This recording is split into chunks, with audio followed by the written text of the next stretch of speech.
The next thought that the Tao teaches us to change. Change your thoughts. Change your life. You really do. See, so much of the previous PBS specials that I've done on inspiration and intention, these were teaching people generically how to think differently. What Lao Tzu taught me was what to specifically think in place of thinking that. Instead of thinking that I don't trust my nature, he said, trust your nature. Instead of saying, I need more, he said, you need less. More is less. That comes right out of the Tao. Next thought. Move from thinking in a rigid way to thinking and being flexible, soft, and allowing. From rigidity to softness. What a wonderful transformation that is. I was standing looking with my son Sands, and we were on Maui, and we were looking at water. As water was going against some rocks and some cliffs and so on.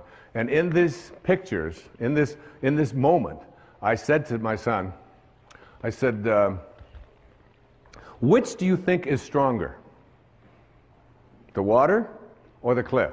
The water or the rocks? Which one do you think is more powerful and stronger? And he said, well, he said the rocks, obviously they're stronger and they're bigger and all. I said, water is very, very patient, isn't it? How much chance do those rocks have if they want to survive? I mean, what chance do they have? That would, and Lao Tzu is speaking to us about understanding our nature by examining how nature works and then making it apply to our thoughts. So that a soft thought, a thought that isn't a rigid thought, a thought that doesn't say you have to be this way or you have to be that way, a thought that is not stiff, a thought that water, there are so many references to water and what we can learn from water. You're 75% water. The planet is 75% water. We are water. The rest of us is just muscled water. It's all water. And water is soft. Water can enter anywhere. You get into a conflict with somebody else, and you picture yourself as water. You can enter with water in any place that there's an opening. If you can visualize yourself as a being who moves into the space of water, if you can see yourself that way, you can just enter into those places in the people that you love, in your children, in your spouse, in anyone at all, and enter there softly. Here's verse 8. The supreme good is water, which nourishes all things without trying to. And verse 78, right smack out of the Tao. Nothing in the world is softer and weaker than water. But for attacking the hard, the unyielding, nothing can surpass it. There is nothing like it. Here it is. I asked when they designed this set, this beautiful set, and thank you designers for this, I asked if I could have water on the stage. They did it. They figured it out. There's Now, I'm going to try to get some of this water, okay? So you get down here and you just, I'm going to just scoop this up. And okay, now tighter you hold it, the less chance you have of doing anything with it, isn't it? How can I experience water? The way to experience water is to just get soft, just get unbending. And there it is. That's what water is. The minute I grasp it, the minute I try, and Lao Tzu is saying the same thing is true in everything in your life. The more you grasp, the more you try to hold on to it, the more you try to be rigid with it, the less control you have of it. The softer you are, the less rigid you are, the more flexible you are as a person, the more you can accomplish. And this is a great way to practice in parenting as well. And this idea that a rigid thought, how many times have you heard this idea that if I tell you something, I'm going to stay consistent with it. We have a set of rules, these are the rules, and we'll do it this way. In the Tao it says the more rules you make, the more rule breakers you create. It's true.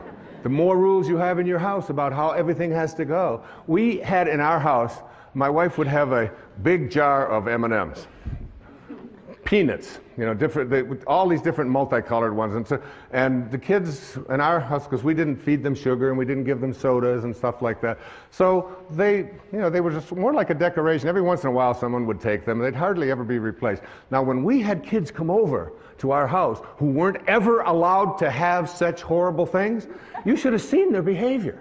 You know, they would scoop them up, they'd be putting them in their pockets, and they'd get their purses, and they'd open it up, and, you know, the whole thing would be empty. I'd say, well, what are you doing?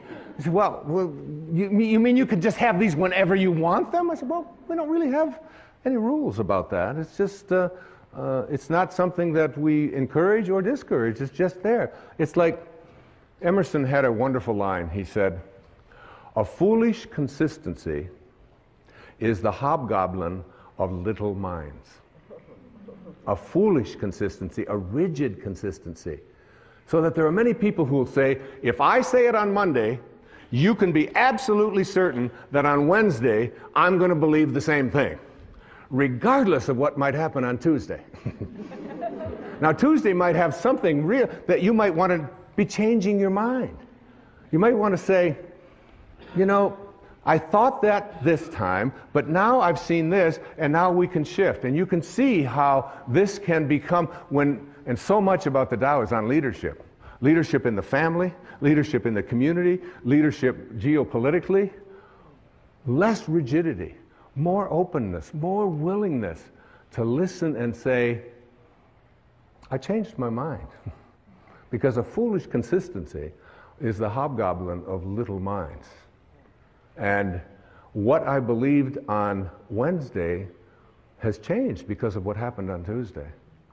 Now, another important thing to say to your children, to your friends, to your lover, to your spouses, to whomever, to the people you work with, words that we're so terrified to say, but which give us a sense of living with the Tao. I don't know. I don't know. I'll look it up. Say it. I don't know. Doesn't hurt. Say it again. I don't know. Isn't it fearful? I mean, so many people, and it's like very freeing, because my kids ask me something, and I say, I don't know. They say, Dad, you know everything. You know everything. I say, well, I don't know that, and I'll look it up, or we'll try to find an answer to that, but I don't quite know. I know that even, you know, I spent 20 years running, and I ran every day for 20 years, for 22 years, without missing a day. 8 miles. Never missed a day. That's rigid, all right? Some call that obsessive. But you brush your teeth every day, I used to say, and you don't call that obsessive. And you go to the bathroom every day, and you don't say, well, he's obsessively doing that again today. You don't do that. But anyway, what I learned is that even in the world of exercise, there are certain things that are built in to make us rigid, to make us stiff, to make us hard. And we lift, and we run, and we kick, and this is what we call working out. There's another kind of working out that is ancient. It goes back to the time of Lao Tzu and before, which is called yoga. And yoga means union. It means union with your source. And when you do yoga, you can stay in the same place. You can do the equivalent of 8 miles. When I used to run 8 miles, I had to run 4 miles that way, turn around, 4 miles back. And I'd be sweating. Now I can do yoga, and I can just stand in one place. And in 90 minutes, by being supple, by making myself stretch, by not being hard and rigid, I can get that out there. I can get that leg up. I can do these kinds of things. And 90 minutes later, it's like I'm totally sweating, and I feel so different. I used to, when I would go out at night to eat or something, after running so many miles, running marathons and doing those things, I'd go to get up, and it would be, okay, it's going to take a little while, because everything was so, that doesn't happen anymore, because I've given up hard. I've given up being rigid and substituted it for being supple, for being flexible, for living a life in which I don't have to always be so fierce. Listen to this verse of the Tao Te Ching. It's one of my all-time favorites, verse number 76. A man is born gentle and weak. At his death, he becomes hard and stiff. All things, including the grass and the trees, are soft and pliable in life, dry and brittle in death. Stiffness is thus a companion in death. Flexibility is a companion in life. And it's not just for how you exercise, it's how you think. How you think. In front of my place on Maui, there is a beautiful set of 11 or 12 palm trees. And these are like 30, 40, 50 feet tall. They've been there for, I don't know how long, decades. And when the winds come and when the storms come, the storms will blow them over. There they are, watch. And they're just these amazing elastic things. I learned so much from these things. I go out there, when I wrote the essay in the book on the verse 73, I just went out there with the palm trees and I would just commune with these palm trees, and they go all the way up and then they come all the way back. That's a symbol for how we need to think in our own lives. In verse 73 it says, "It is heaven's way to conquer without striving. It does not ask, yet it is supplied with all that it needs. It does not hurry, yet it completes everything on time." One of my favorite lines from the Tao, one of the favorite beliefs from the Tao is this, that you're doing nothing. All of you, you're doing nothing. You're just being done. Just like you were the first 9 months of your life. You think you're out there and you're making this happen and you're making that happen and you've got all these rigid things and you have to apply your life this way. You're not doing anything. Any more than you were having your fingernails show up when they were supposed to. And look at you, look at all of you, look around, you know, it's like, you know, what held it in yesterday, you know? I don't know, I'm not doing anything. They fall out and they don't fall out no matter how hard I try to keep them in there. Finally, my kid said, "Give it up, give it up." So I was over in England and they told me that I couldn't take my shampoo bottles on the plane. And there's nothing you can do about it. I said, "Yes, there is. I'll just shave my head." I no longer need shampoo. Okay, so we want to move from stiffness to flexibility. The next thought that I'd like to see us change, that the Tao taught me so much, was living by interfering, to shift that to living by not interfering. Do you know that every one of your children have the anchor of the universe located within them? And that Khalil Gibran, this is a paraphrase, he said, "Your children are not your children. They are the products of life's longing for itself. They come through you, but not for you. They're not there for you. So what are you doing interfering in their lives?" Now, I'm not talking about letting them play out in the traffic or play at the edge of a swimming pool if they don't know how to swim. I'm not talking about that. I'm talking about, I called this when I was working on this and living this and practicing this for that full year of 2006, the bite your tongue, zip your lip verses of the Tao. Verse 29 of the Tao. Do you think you can take over the universe and improve it? I do not believe it can be done. Everything under heaven is a sacred vessel and cannot be controlled. Trying to control leads to ruin. Trying to grasp, we lose. Allow your life to unfold naturally. Allow other people's lives to unfold naturally as well. We have parents, I see them a lot. They're called helicopter parents because they're always hovering. They're hovering over their kids and they're telling them what to do and what not to do. And my son came over from England, my son Shane, and he was going to get ready to go to college, in America. And my wife said to me, "So you're going to take him and show him about registration, right?" I said, "Oh yeah, I'll be doing that."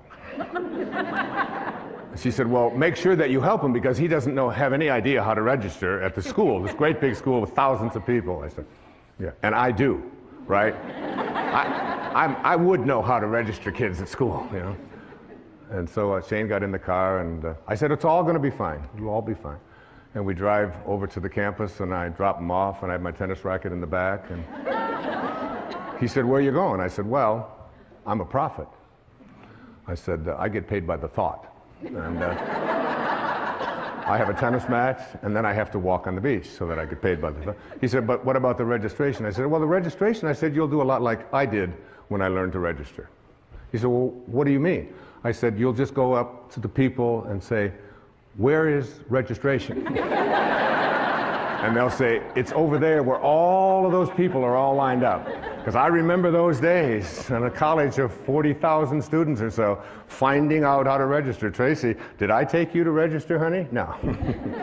So he said, "You mean you're just going?" I said, "Yeah, you just go with it." I said, "You want Daddy to walk with you over and take you through graduate? You're 18 years old and you want Daddy to register you?"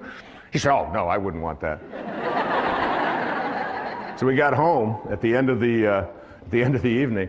When I got back home, and my wife had said to me, she said, "Did you help Shane at registration?" "Oh," I said, "I gave him so much help. Probably the most help he ever had in his life. I taught him how to do things for himself." And so that I wouldn't have to be interfering and hovering over and figuring it all out for them. My children know that when their science project comes up, that I'm there for consultation, but I passed science. I got through that myself. "And you'll be doing your own science project. If I can help you, I'll be happy to help you, but I'm not going to be getting the glue and figuring out how to make a time clock and all of that." I said, "You know, just look at a clock. That's how you tell time for me," whatever it might be. And it's not an uncaring, and it's not a callous attitude at all. It's an awareness that your children have the anchor of the universe located within them. That's what Lao Tzu said. Now, my dear friend, who I love so much, she's right here in the audience, Carrie, right there, Carrie Evans from Maui. She has two beautiful little daughters. And she asked me if I would watch them one afternoon when my grandson, Carter, was visiting. I said, "I'd be happy to watch them." She said, "But you don't understand. I mean, they're gonna do this and they're gonna do that." I said, "You just go off," and she was studying for an exam. I said, "You go study, do whatever you have to do. I can handle 3 little kids out at the swimming pool for 3 or 4 hours. I can handle that." So she went off, very nervous, gave me lists, told me what to do, what they might say, what they might not say. And then if she says, "Now if Kylie says this, you tell Kylie," and if Kamiley says, so it's Kylie, Kamiley, and Carter. All right? So they go out there, and right here, there's a little pool over here, a little swimming pool. And I watch them over in the swimming pool, and Kylie takes the water and splashes my grandson, Carter, and splashes Kamiley, and Kamiley comes over to me and runs over within 2 minutes. Says, "Kylie splashed me." Well, of course, I'm working on the Tao. Non-interference. And I said, "Splashing, honey, is in the way of things. When you're near water, splashing will take place." She says, "Yeah, but she splashed me." I said, "You'll probably work this out. This will all be fine." And she stood there for the longest time with her little lip and so on, and finally she realized she wasn't getting anywhere with me. She went back. Before you know it, one of them had taken, now Kylie and Kamiley are teaming up against Carter. And they pushed him under or whatever. Now one of them is 5, and one of them is 4, and one of them is 7 or 8. And Carter comes running over as fast as he can, runs over. He calls me Bampa. I'm Grandpa. Bampa. "Bampa, Bampa, Miley pushed me under the water." I said, "Carter, I'm a Taoist master." "But Bampa, she pushed me. She put me under the water." I said, "You'll just have to work this one out, Carter. I'm a Taoist master." This went on all for the first hour or so. But I noticed as I was less interfering and less interfering that they were working it out. They tried again after a few times. They'd come over and they wanted this and they wanted them pushed and wanted that. But each time when I let them know that I was watching and making sure they were safe, but I wasn't going to interfere. I wasn't going to resolve it. I wasn't going to settle their disputes for them.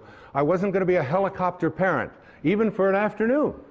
And the way that it resolved itself was they have the anchor of the universe within them. They have a nature. They know what to do. One of my favorite things always to say to my children when there's a conflict is, You know what the right thing to do is. What do you think? You know. You have it in your heart. You are a divine being. They all know that. I've said those words to them over and over again. You'll figure it out. You'll work it out. Not I'm going to interfere. I'm going to tell them what to do. You can practice this so many places, so many ways in your life, particularly as parents, even in business. It's very important in businesses to allow the people to say at the end of the day, right out of the Tao, oh, we did that ourselves. We did it ourselves. In the Tao it says, there's a time for everything, and everything in its time. There's a time for everything. Listen to this. There's a time for being ahead, and a time for being at peace. There's a time for being in motion, and a time for being at rest. There's a time for being vigorous, and a time for being exhausted. And in the Bible, to everything there is a season, a time for every purpose under the sun. I practice, this was so helpful to me, particularly as I do my yoga practice. In my yoga practice, it's, there are some very exhausting postures. I do this Bikram hot yoga, all right, so it's 105 or between 105 and 110 for 90 minutes. And there's one that I used to hate. It's called triangle, you know. And so you put your foot out here, and then you do this, and then you get yourself up, and you go all the way down, and you get yourself in balance, like here. So you balance, down, and you take your arms out here, and then you take these like this, and it's 105 degrees in there. You take one, and you're looking up here at your arm, and you look, and you look, and you look, and then you bring it back, and it lasts a full minute. And I used to just wait for that minute to be over. Oh my God, when are they going to bring me out of this posture? It was so exhausting. I started practicing what the Tao teaches. And I remember there's a time for being exhausted. There's a time for that. And as I practiced that, I said, and there's a time for being at rest. And it's coming. Hopefully soon.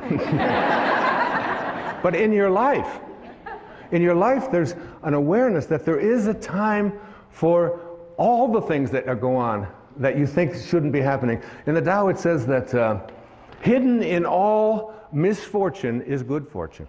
Hidden in the misfortune that you have is good fortune, because no storm can last forever. Even nature cannot create a storm that lasts forever. Ultimately, hidden within every storm is calmness. Hidden within every flood is drought and dryness. Hidden within all of the storms of your life is the peace that you desire. And it leans on you if you stop telling yourself and just let yourself go with it, to be at harmony with it, rather than trying. You can see why this is called the wisest book ever written, and we're just touching on it here, just touching on this. Lao Tzu was green before Al Gore. He was. This is verse 39 of the Tao Te Ching. When man interferes with the Tao, the sky becomes filthy, the earth becomes depleted, the equilibrium crumbles, creatures become extinct, therefore nobility is rooted in humility. Finally, I'd like to say to you, in understanding this idea of the Tao, is to take time yourself for being in nature. Take an hour a day. Every day of your life, take an hour a day, no matter how busy you are, no matter what scheduling that you have, to get out in nature. Walk barefoot on the grass. Walk barefoot. It's one of the great ways to overcome an inability to sleep at night. Just go out when you can't sleep and just walk on the grass, walk on the earth, and reconnect yourself. Now, go out and be with the tree and look at what you can learn from nature. Look at these trees. Look at these animals. You can study. Look at that.